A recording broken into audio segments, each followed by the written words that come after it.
It's connected to the fact that a lot of really big donors to McGill are Zionists and have particularly asked for McGill to crack down on pro-Palestine protesters. Like, that is like a condition to them donating to McGill. So it's definitely connected to that. I think like the administration is happy with pro-Palestine protesters being like literally abused in these ways.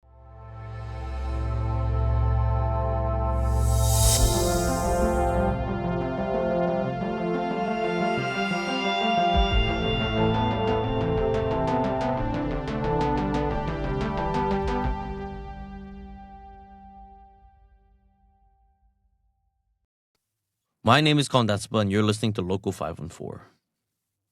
The interview you're about to listen to was recorded on April 23rd, 2026, the very same day that McGill University's Board of Governors voted in favor of a controversial policy around identification on campus. Now, the interview you're about to listen to is with someone who was involved with the initial wave of organizing and mobilizing against the policy back in January. I talked to this person to learn more about why people are up in arms about it and what is really behind the policy, despite what McGill says. Here's the interview. Hello, everyone. My name is Kondatspa. You are listening to Local 514. Today's topic, a controversial identification policy at McGill University is set to be adopted as we record this interview. By the time you're listening to it, the results will already have been shared. Today, I'm speaking with Coco, who is involved with an open letter of opposition to this policy. And Coco, today you're going to tell me a bit about what's going on, why you opposed it, why others should oppose it. How are you doing? I'm okay, thank you. Just in final season and excited to talk about this. Well, thank you very much for setting some time aside and explaining to me what is going on over at McGill University. It seems like I blink and there's always some kind of groundbreaking history happening there. And this is absolutely part of that. So can you explain to our listeners real quick what this identification policy is? Okay, so the identification policy basically lays out a means for any McGill faculty, anyone hired by McGill, to take a student aside and ask them if they are wearing a face covering to take off their face covering and to present their McGill ID. Not necessarily even a student. Basically, anyone on McGill campus, they have the right to, and it is at their discretion to believe that they need the identification of someone. Yeah. And the reason that it first kind of jumped out at us as being like, oh, this is not okay, it was quite vague, the first one, though there has been some amendments made, quite vague and kind of just allows whoever is identifying the student, which we expect to be security or sort of anyone who decides to, like, it could result in like sort of taking advantage of power as well with anyone hired by McGill. There have been reports even of like a staff member trying to identify like another faculty member for reasons we don't know. That's kind of the reason we're against it, is because there are no guidelines of why someone would be identified, which leaves room for discrimination and goes against McGill's statements that people, students have the freedom to be on campus, have free speech, and not be discriminated against. And we do believe that it is targeted at protesters because protesters will most often cover themselves at McGill, especially students will feel the need to cover themselves because there have been multitude of situations where a student has been identified, not officially, but recognized and end up having disciplinary actions against them by McGill for doing things that are completely legal, and such as like spreading information and making statements in classrooms when they have been allowed to by the professors. So it's like here you have these students who want to cover their faces for reasons of privacy, for It might be out of medical reasons. It medical might be reasons, of course, religious reasons. I religious think people are reasons. sharing, but in this protest and context, I think many of our viewers are very familiar with the litany of, I don't know, bad actors out there, right? Who will try to use your face in whatever way they can, and then try to use that against you by doxing you. And so it's like it's in most protest guidelines. People always suggest cover your face, be safe. Know how to go in, how to go out. And now here we have McGill actively, almost like it's like McGill saw these protest guidelines and they saw the stuff about covering faces and they're like, wait a minute, we can't have that at all. So you're talking about protests, we're talking about freedom of expression. Is this coming out of nowhere? I'm kind of curious as to hear what you think is the pretext for McGill to pursue this kind of bill. I don't think it's coming out of nowhere at all. Fabrice Labeau, the creator of the bill, the on the board of governors, commissioner of finance, had said himself that the bill is sort of the policy. Sorry, Fabrice Labeau said himself that the policy was kind of a consecrating of practices that had been formerly used by security at McGill. So, at least from my perspective, I have seen the security at McGill being extremely aggressive to students, physically aggressive, like literally forming walls and pushing students away when they are trying to use their right to free speech. So, for example, there was a strike. There was a strike for divestment in November, I want to say, and the security presence was just insane. There would be double the security to students who were soft picketing. Students would be standing outside of classrooms with banners and talking to students. They would be trying to go into classrooms where the professor had said that they would be allowed to talk about the strike and why students should join the strike. And nonetheless, the security guards used unnecessary force on peaceful students. They were escalating the situations. Students were being filmed close up by multiple cameras. So these are, and they would be by security completely unmarked in just like normal clothes, followed, filmed. And there was even a time when they were being like herded away from this classroom where the professor had said that they could make a statement. And when they replied to the security, the professor said we could talk. They said, we don't work for the professor. We don't work for you. We work for the administration. And this is what the administration wants. Wow. And Deep Saini, our literal dean, said that he was happy with the actions of the security. The security were picking students up, taking them out of classrooms. They were kicking. They were pushing with their bodies. Like, they were being violent. And another part of the policy is the fact that if a student does not want to provide their identification or take off their face covering, or if anyone does not want to do that, it is basically up to the discretion of the security to take them off campus. And now in this new, in the new policy, with these sort of things added to that, they kind of, there's like hints of them listening to the opposition. They're trying to adjust a little bit.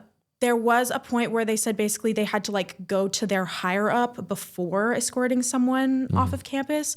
But there's no guarantee that that's going to happen. And it is still at the discretion of these security guards who are not necessarily trained by McGill. Like they hire them from outside.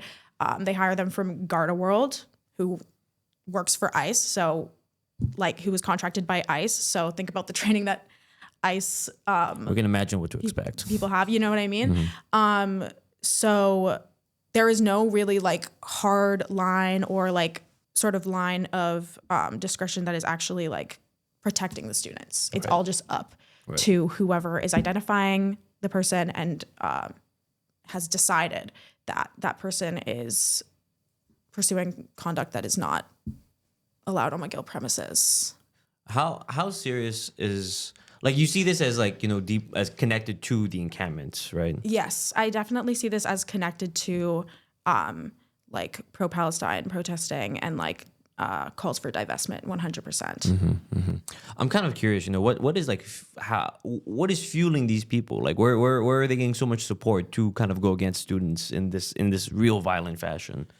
I do think it is kind of all connected, and I think it's also like it's connected to the fact that a lot of really big donors to McGill are Zionists and have particularly asked for McGill to crack down on pro-Palestine protesters. Like that is like a condition to them donating to McGill. Mm-hmm.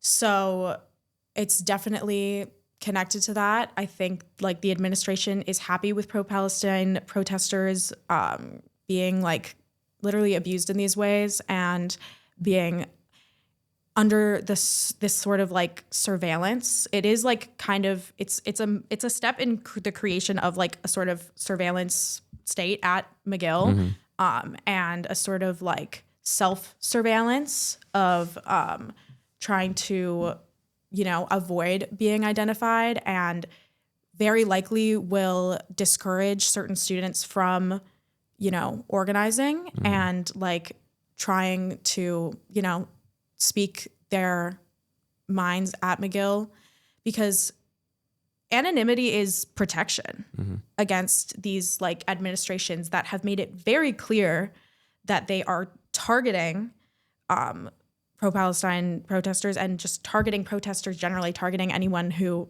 dissents against them. Like this is very divulging into, fascism, authoritarianism. Of course.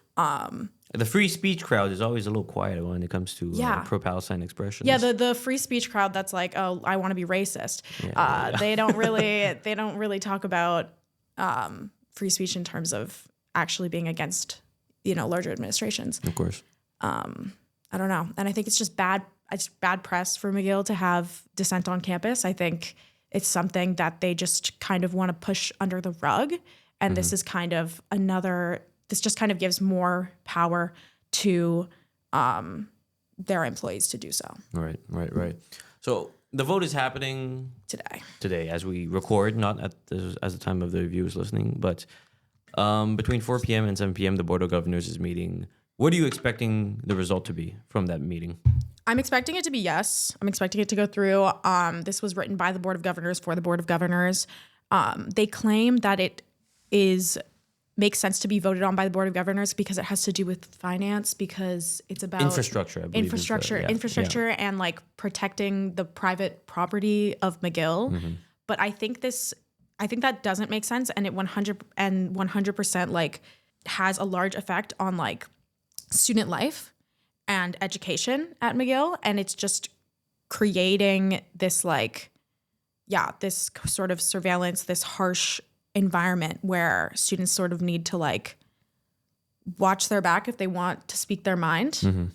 And it did go in front of the Senate, and the like opposition letter did go in front of the Senate, and we definitely have allies in the Senate, but they're not mobilized against it. They're not like really pushing for the vote to be by the Senate. So yeah, it's going to be voted on by the Board of Governors, and it's probably going to get passed because it's good for them. Right. It backs up what they want, their interests. And I don't know, just the fact that they have literally said that these sorts of actions have been used in the past, and it's kind of like just putting it in, like encoding it into McGill policy, I think is really telling.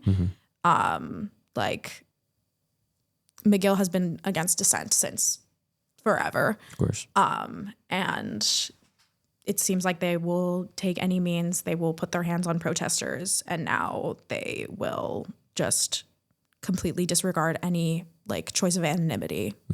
Yeah.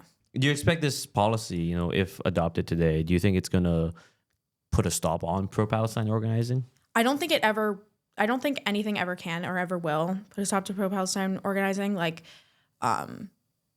it will always continue on, but I definitely think it will disincentivize it for people who particularly will have a chance of being discriminated against. Like, I think it's also important to keep in mind a lot of security are used to be cops, those employed by McGill, and those like outside contracts. And we all know the training that police have. Like, they are trained, whether it is explicit or implicit, to be to racially profile. And so we do believe that this policy will lead to more racial profiling on campus. So we think it is like unfair, and but I don't think there will ever be a stop to pro-Palestine protesting, to calls for divestment. I don't think that will ever end, but it's definitely trying to get in the way of that. Terrific. Any final messages to people who might be listening who are concerned about this policy rather? I think it can feel pretty hopeless because the Board of Governors is just like holding all of the control. I think that, they've shown that they want to continue to squash dissent on campus. Like, they changed the the student code of conduct I think it was last semester or pretty recently. They changed it to basically not allowing any disturbance at all, which I think is crazy. But nonetheless, there has still been disturbances on campus,